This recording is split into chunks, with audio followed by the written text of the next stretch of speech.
जय जय राम कृष्ण हरी. भगवंताकडे जाण्याचे अनेक मार्ग सांगितले. ज्ञान मार्ग आहे, योग मार्ग आहे, भक्ती मार्ग आहे, कर्म मार्ग आहे.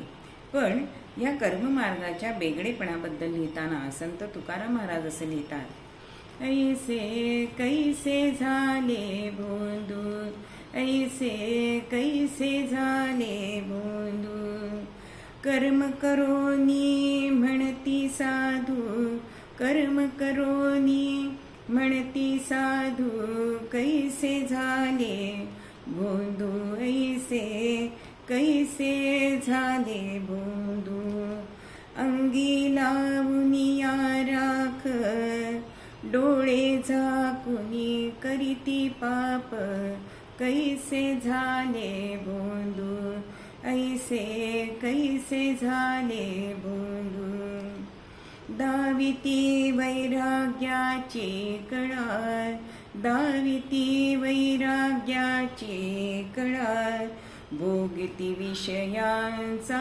सोहळा, भोगिती विषयांचा सोहळा, ऐसे कैसे झाले बोंदू, ऐसे कैसे झाले बोंदू.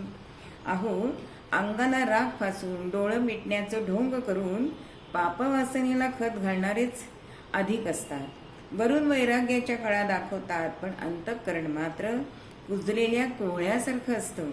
आणि म्हणूनच महाराज म्हणतात की ह्यांच्या नादाला कशाला लागायचं, ह्यांची संगत कशाला करायची. पण भगवत भक्तांची लक्षणं ही वेगळीच गोष्ट आहे.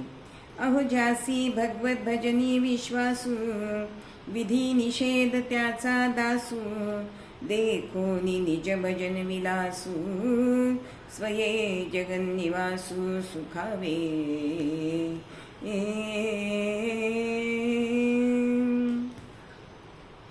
असं नाथ महाराज सुद्धा नाथ भागवतामध्ये लिहितात.